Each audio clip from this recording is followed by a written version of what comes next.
All right, let's dive right into this explainer. Have you ever sat down, looked at your life, and just wondered why doing hard things feels literally impossible sometimes?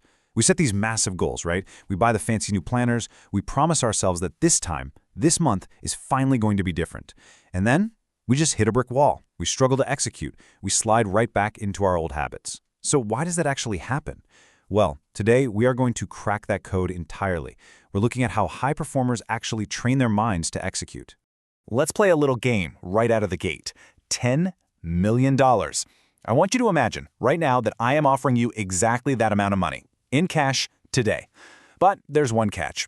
To keep it, you have to wake up at 5 a.m. sharp every single day for an entire year. So, would you do it? Be honest. There's absolutely zero hesitation, right? You'd be wide awake at 4:55 a.m. staring at the ceiling, just waiting for the alarm to go off. So the crucial point is, you don't actually lack discipline. I mean, we tell ourselves all the time, oh, I'm just lazy, or I just don't have that genetic hustle that successful people seem to have. But that $10 million test, it proves that's a total lie. You are entirely capable of waking up early and doing the hard thing. What you actually lack is a reason. You just haven't found a target or maybe a consequence that's heavy enough to demand that level of execution from you. Honestly, that realization alone should completely shatter how you look at your own potential. Moving into Section 1, the $250 car story. This is a story about true drive. To really wrap our heads around how this shift actually happens in the real world, let's trace the timeline of a 16-year-old kid. So phase 1, he gets his first car. And we're not talking about a shiny new Ferrari here. It's a beat-up, barely running $250 piece of absolute junk that his friends literally laughed at. But, he didn't care. It was his. It meant no more begging for rides. It was pure freedom. But then, phase 2 hits. The car breaks down. And it's not just a quick weekend fix. It's completely dead, sold for scrap, just gone. Now, most people at this point would complain, blame the universe, and just move on. But phase 3 is where everything shifts. He goes completely quiet. No drama, and in that silence, he makes this highly dangerous, quiet promise to himself to never, ever accept losing that feeling of control again. Fast forward to phase 4, years later, he's buying his dream cars, dream houses, changing his family's life. And it wasn't from luck, it was from pure obsession. Let's just pause right here for a second, because the psychology behind what happened in that timeline is incredibly heavy. When that junk car was towed away, that kid wasn't just mourning a piece of scrap metal. He lost that version of himself. He lost the empowered, in control, totally independent version of himself that he had just met for the very first time. And refusing to let that version of himself die, that is exactly what built his entire future. Section 2. The average trap. Let's look at exactly why you might be stuck right now. Look, if you're tuning into this explainer and you're feeling stuck in your life right now, we need to hold up a mirror to exactly why that's happening. This daily loop, it is painfully relatable for so many of us. You wake up, you immediately grab your phone and start scrolling. You tell yourself, all right, you know what, I'll lock in later today. Then, somehow, the entire day just evaporates. Suddenly it's 10 p.m. You answered a couple of emails, maybe did a load of laundry, so you feel kind of productive. But let's be radically honest here. You made absolutely zero actual progress toward the life you want. You did just enough to get by. And you know the scariest part about this loop? Nothing in your life feels painful enough or urgent enough to actually force you to break out of it. So here is the exact difference between staying stuck in that loop and finally breaking out of it. Average people operate on what they should do. Oh, I should go to the gym. I should really start that business. But listen, the word should automatically invites negotiation. It gives you an out to say, I'll just start tomorrow. But great people, they operate on what they have to do. When you have to do something, when failure is literally not an option because something real is on the line, there's absolutely zero negotiation. You don't sit there and debate it with yourself, you just move. Which brings us to Section 3, the power of emotional leverage. This is the psychology of drive.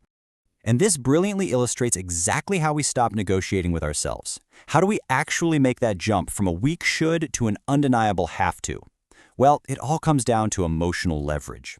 This is a fascinating psychological concept which basically says the stronger the emotional reason behind a goal, the stronger the resulting action will be. So think about it. You aren't failing because your morning routine is slightly off. You're failing because the psychological and emotional weight of your goal is just way too light to actually move you. Just look at the stark contrast between these two mindsets.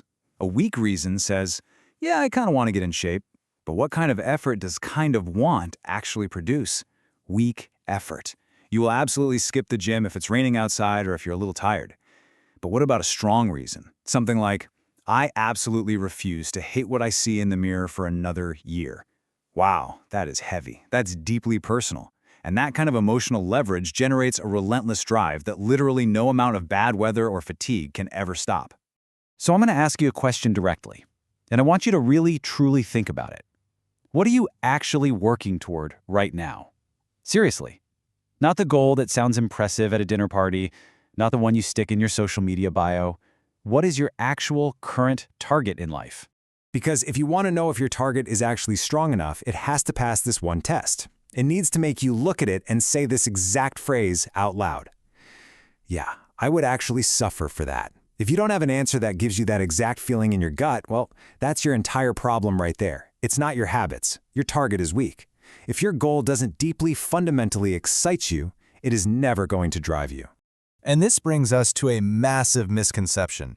We rely way too much on motivation. Motivation wakes up in the morning and says, you know what, I'll try, but it's totally fleeting. It vanishes the second things get difficult. But a promise? A promise is dangerous. A promise looks at a goal and says, I don't care how I feel today, this is getting done. Promises do not negotiate with your fatigue. They don't care if you're feeling ready. They just demand that you show up. Now, here is the secret weapon, and honestly, it's great news. That version of you, the one who executes on promises, the one who pushes through sheer exhaustion, that version already exists inside you. Think back to a time in your life when you were just dead tired, but you showed up anyway. You really didn't feel like doing it, but you did it. That wasn't luck. That was you. You don't need to invent a whole new personality to be successful. You just need to stop treating that disciplined version of yourself as some rare temporary state and actually start making it your daily standard. Let's move to section 4, the 3-step action plan. This is how you start shifting today. Listen, you do not need to wait for next Monday. You definitely don't need to wait for January 1st. You are entirely capable of working 10 times harder than you are right now. And that massive shift starts today with these 3 uncompromising steps. Step 1, pick one goal. Stop fragmenting your focus across 10 different things. Just pick one. Step 2, attach a real, undeniably heavy reason to it. Give yourself that emotional leverage we just talked about. And step 3, raise the standard. Decide exactly who you are going to be and demand that execution from yourself. Now, what's really interesting about this slide is the core mindset shift required to actually execute those 3 steps. It's profound. You have to completely stop waking up and asking yourself, what do I feel like doing today? Because frankly, your feelings are totally unreliable. They will always steer you toward comfort. Instead, you must start asking, what does the goal require? Your feelings do not build your future. The people you look up to, they aren't superhuman. They just locked in when it was highly inconvenient, and they kept going when it got incredibly boring. I'm going to leave you with this final, provocative thought. You don't rise to your goals, you fall to your standards. Think about that. Every single time you say, I'll just start tomorrow, what you are actually saying is, this just isn't important enough to me. So if your life isn't changing, well, now you know exactly why. Your standards are simply too low. But you have the leverage now. You have the reason. Now, go out there and set the standard.